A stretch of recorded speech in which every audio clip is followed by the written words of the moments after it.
So I thought I'd go over Arnold displacement today. So I'm just going to create a very simple polyplane, expand it up. Let's just turn off the grid so that we look at it. Let's also create an Arnold skydome light. That way we'll get a nice even shading. And then let's add a new material.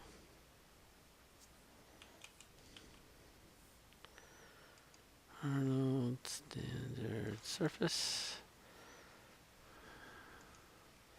And then in here in the color, let's just add a simple texture. Bring in the albedo for this. Let's turn on the texture. So now you can see it's just a flat. Let's just do a new render. There we go, nothing fancy yet. So now all we want to do is actually add the displacement with this texture that I got from textures.com. So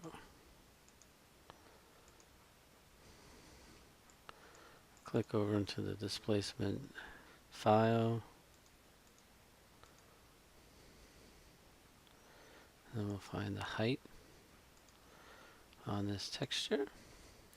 And then now go back to your geometry under the shape node, and then you'll scroll down to Arnold to switch your displacement on. And then go under subdivision and the type. You want to go to Cat Clark. Iterations, it's basically how much subdivision that we're going to have. And then displacement attributes. The height is probably too much at this point, so let's do 0.03. And now let's do a test render. So now if you see when we look back over, this is with displacement, this is with not, so you can see everything has bumped up. And it's really just trying to figure out for the displacement, how much do you want? Now the easy way to see is if you go sideways, see here, there's actual displacement on the plane. You can actually see the plane dip back down, and very subtly you can see the outline of the cobblestone. So you can bump this up more depending on the object that you're displacing. So now something else that we can do in Arnold is actually bake down the displacement. So let me change what I'm displacing. So let me break the color. Let's bring in something else. So let me just bring in a simple height field. So now we have our plane, and then here's that height field coming in. Very little undulation in it. So let me see if I can increase the subdivision. Go back to the shape. Height, let's try doing 0.5. There we go. Now we're getting something a little bit more.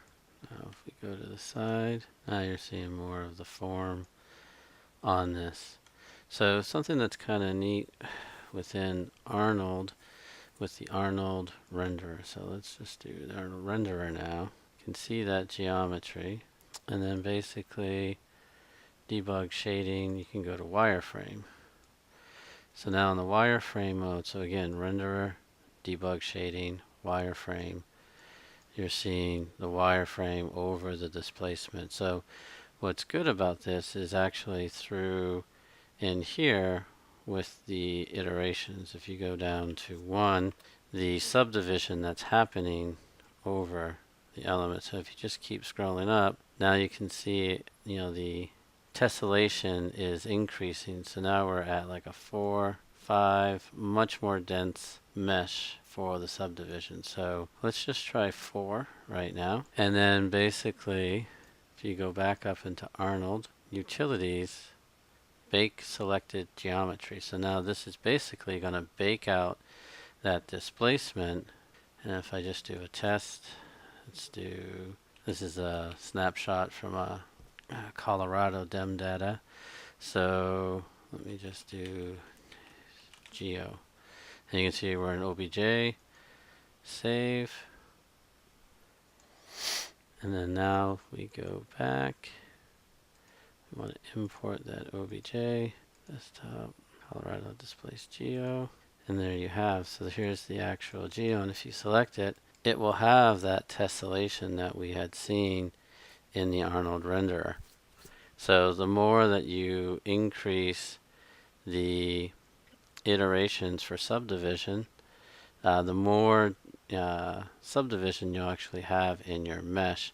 Now the only thing with this, it does output it as it's triangulated, but you could always convert that to quads afterwards. And then here you have the geo rendered out. And all I did was put the same height field as a color map right now, just to kind of see more of the height data, basically showing the points that are poking up are basically the pieces that are, rised up in the displacement. So really super simple way to convert a displacement into geometry.